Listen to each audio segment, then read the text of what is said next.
What's up, guys? This is Justin. I'm here with Sasha from our friends at PC Mag. Sasha, you just got out of the Apple event where they revealed the iPhone 7.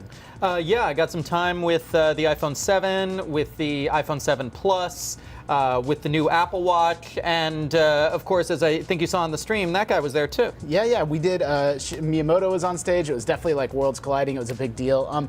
Let's jump right in. I mean, a lot of the Apple 7 rumors were true. Chief among them that headphone jack is removed. I mean, what do you think about that? Yeah, they've gotten rid of the headphone jack. They've replaced it with this little dongle that you have to attach to your headphones to plug them into the Lightning port. Yeah. But I think we're going to see this transition happen very quickly. We're going to see all of the accessory manufacturers produce Lightning headphones between now and CES. And I think we're going to see a lot of uptake of wireless headphones, though Apple's AirPods, there was a lot of mumbo-jumbo in that announcement I'm still trying to parse. Yeah, I mean, hopefully within the next couple days we'll get clarity on whether they do or don't use Bluetooth and some of those details. But in terms of the feel of, you said you actually had a chance to put them in your ear. They were comfortable. You liked them? Yeah, they're tremendously comfortable.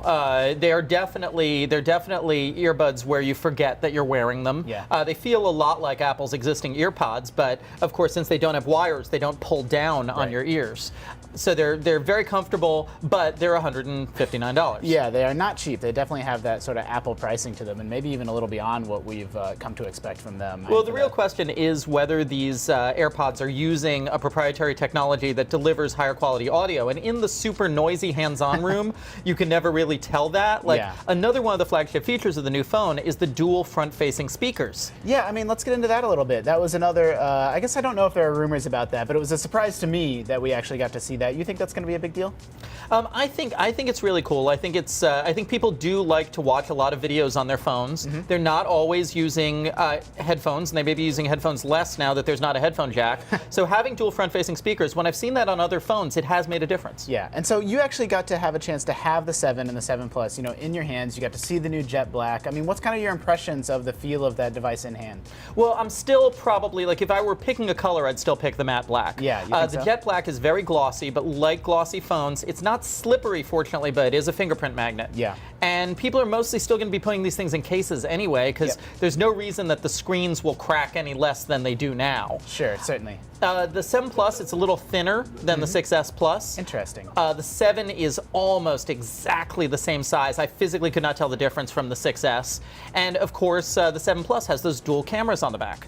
Yeah, I mean, that's another interesting thing that came out of this event. It definitely feels like Apple is trying to give people more reason to, be upsold into that device, the Plus model. It's not just a bigger device with more storage. It's got this big differentiator now with those dual cameras on the back. And that's primarily, again, they spent a long time talking about it, but what it boils down to is, better zoom, correct? Yeah. So Apple mostly sells smaller phones. They mostly sell 6Ss and SEs and not necessarily the Pluses. So they were trying to find an exclusive feature to push people up towards the Plus. And yeah, it is a 2x optical zoom.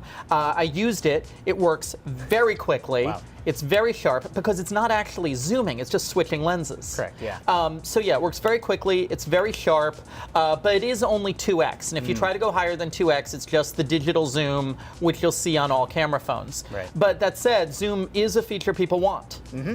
Yeah, so I mean, you can read all the specs of the 7 and the 7 Plus and the Apple Watch and everything else on PCMag.com and IGN.com, but just one thing that I especially wanted to highlight was that the sort of default low-end storage is no longer 16 gigabytes. Apple kind of glossed over it, but I mean, it's now 32. Yeah, that's going to make people really happy. The fact that it starts at 32 gigabytes and now goes up to 256, and that they're doing that to the 6S and the 6S Plus as well for people who want cheaper iPhones, that really lifts one of the big complaints people had about the iPhone line. Long overdue. Glad it's finally here.